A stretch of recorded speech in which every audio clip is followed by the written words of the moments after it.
Olá, sejam todos bem-vindos ao meu canal, eu sou Jovete Baca e hoje trago-vos a resenha do livro Para Além do Bem e do Mal, escrito pelo filósofo alemão Friedrich Nietzsche. Foi publicado pela primeira vez em 1886. Mas primeiramente eu quero agradecer a todos vocês inscritos nesse canal. Muito obrigado a todos vocês que fazem parte desse projeto.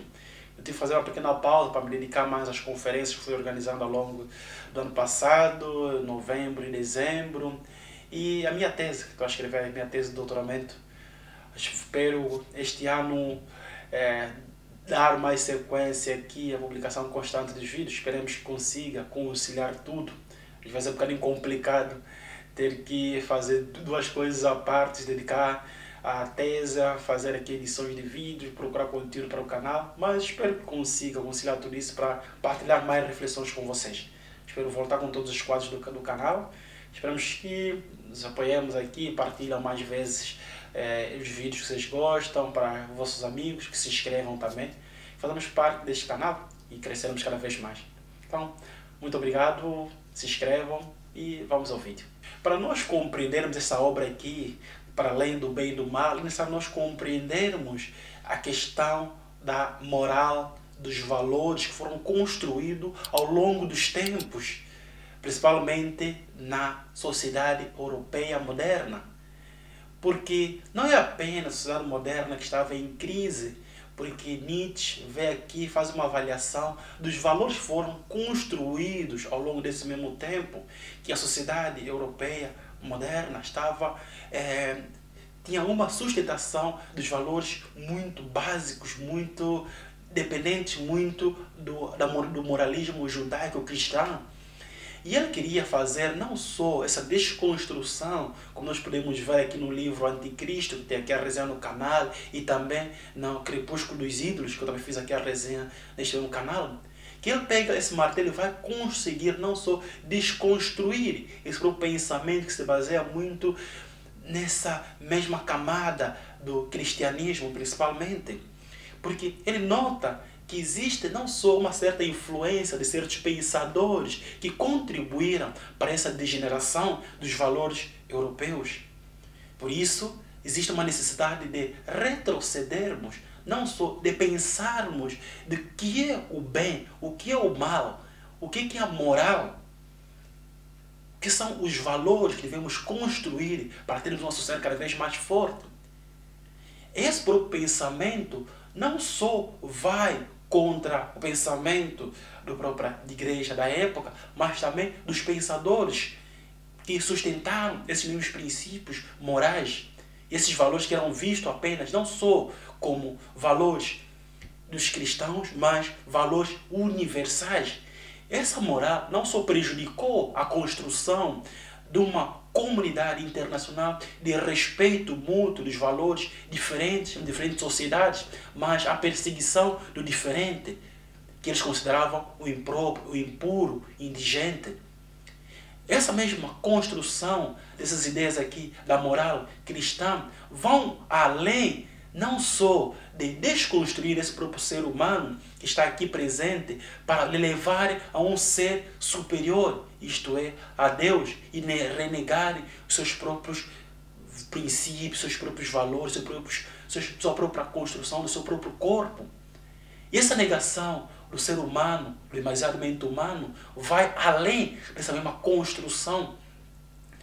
Porque um valor universal não significa que nós devemos conseguir não só conceber com essa mesma dogmática. Devemos compreender que existem valores diferentes, que a posição que de um certo povo não pode suprir a posição do outro. Renega não só esses mesmos valores, vendo que o pensamento da civilização ocidental que foi transmitida, principalmente em África, nas Américas, na Ásia, era de uma superioridade, que os povos nativos deviam ser assimilados por esses mesmos valores cristãos, renegando assim não só a sua própria história, mas a sua própria identidade. Que isso vamos ver aqui, que existe uma desconstrução dessas mesmas ideias, porque se nós temos posições de vistas diferentes, devemos nos aceitar que nós somos capazes de compreender que o ponto de vista do outro talvez seja melhor para ele, que aqueles são os valores, a cultura, os costumes daquele mesmo povo. Devemos saber respeitar o diferente. Mas essa mesma construção do pensamento de Nietzsche, nessa mesma obra, para além do bem e do mal, tem seus acertos. Também, não só nessa mesma posição onde nós conseguimos interrogar o que são os valores, o que é a moral, o que é a verdade. Porque a posição que nós devemos aqui nos pôr não é que nós conseguimos alcançar uma verdade universal, que o bem é isso que está aqui presente, que o bem é um ser superior, que devemos não só renegar o ser humano para abdicar e abraçar leis divinas. Devemos compreender que nós somos seres humanos, temos nossos efeitos, temos nossos defeitos. Devemos pensar que os valores devem ser posicionados na imparcialidade. Isto é, os valores deviam ser posicionados numa questão da relatividade.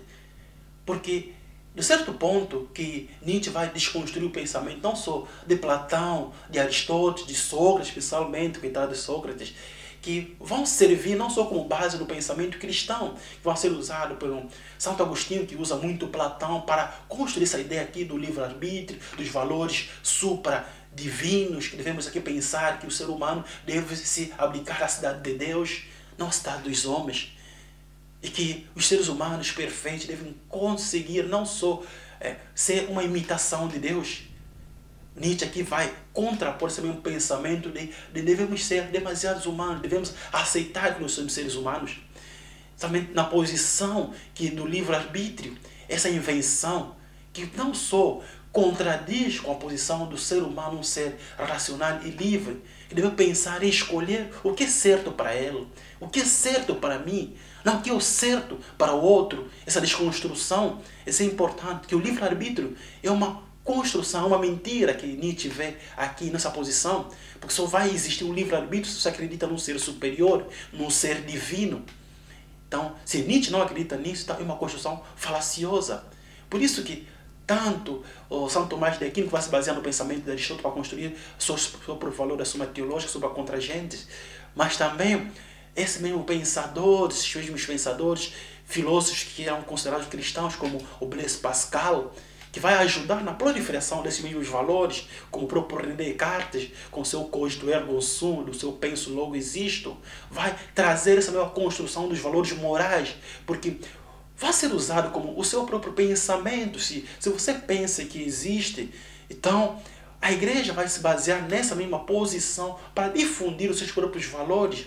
Se eles pensam que existem, então devem transmitir a sua própria concepção do mundo para os outros. E essa posição vai se abraçar não só por Blaise Pascal, também esse desafio que ele fez contra o ateu, esse medo de morrer e encontrar um ser superior ou não. Porque para ele, se ele viveu muito bem este mundo com seus próprios valores, se encontrar, vai ter uma recompensa. Se ele não encontrar, pelo menos viveu muito bem segundo as suas próprias regras. E essas regras deviam se basear nos valores cristãos, para acreditar numa existência divina. Nós devemos pensar que nós devemos ter a vontade de poder, a vontade de potência, para que nós consigamos viver nossa vida além do bem e do mal. Compreendermos que nós somos seres humanos. E que isso mesmo vai construir um pensamento muito bom, não só para a formação dos próprios valores individuais, porque para ele, uma das posições mais dramáticas no pensamento ocidental foi a posição de Kant, quando apresenta o seu imperativo categórico. O que é esse imperativo categórico? Não apenas uma afirmação dos valores cristãos, porque se nós pensarmos, como voltamos aqui no René Descartes, se eu penso que esse ato que eu estou a fazer pode servir como exemplo universal para os outros, então eu existo que isso deva não só ser um valor universal, depende muito do seu ponto de vista, porque os valores são uma fundamentação individual, não uma fundamentação universal. Porque se você pensa num imperativo categórico universal, você começa a cometer erros fatais na destruição dos valores de outros povos. Essa moral kantiana, para Nietzsche, é um grande erro. Deve ser assumida, não só dentro da própria sociedade, mas como nos próprios espaços públicos, nos valores da construção de diferentes povos. Nessa posição, Nietzsche vai apresentar aqui os dois tipos de morais que ele apresenta ser, que é a moral dos senhores e a moral do escravo. Que ele vê que a moral dos senhores é essa mesma que devemos assumir, não só como nós próprios, como seres humanos, homens livres, pensadores livres que possam não só construir suas próprias ideias, baseando-se em si próprio, não a busca de uma valorização, de uma própria aceitação dos valores que eu penso.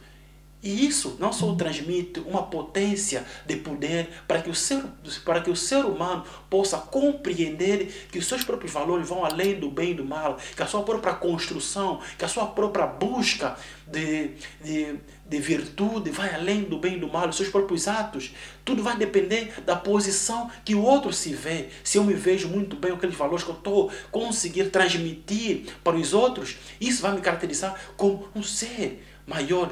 Não um ser que imita certas construções, como é o caso da moral escrava, que aceita que a pobreza, que a humildade, que a desgraça devemos aceitar, que aquilo devem ser valores. Mas essa é uma posição de escravo. Devemos aceitar que os valores impostos são uma imitação do outro, aceitar que a desconstrução do próprio ser humano. Nós somos seres de valores, nós vamos construir a nossa própria identidade, como diz aqui o próprio Ernest Cassirer, na questão do ser humano, da sua própria construção, da sua própria razão, da sua própria simbologia, que o ser humano é um ser racional e simbólico. E nesse mesmo simbólico vai apresentar várias construções de ideias. Depende muito da realidade que se encontra. Para Nietzsche, essa mesma posição do pensamento sobre os valores vai muito além da construção da ideia, para além do bem e do mal. Devemos compreender que nós somos seres humanos, que pensar numa lei universal para todos é complicado, principalmente quando se baseia numa religião. Isso prejudica não só a própria construção da própria sociedade, a harmonia social. Por isso convido-vos à leitura desse mesmo livro, que faz muito bem refletirmos e perguntarmos o que é a verdade, o que são os valores, o que é a virtude, o que é o bem, o que é o mal para ti. Por isso, muito obrigado que vocês tenham vindo até aqui. Olha, daqui é o Jovete e até a próxima.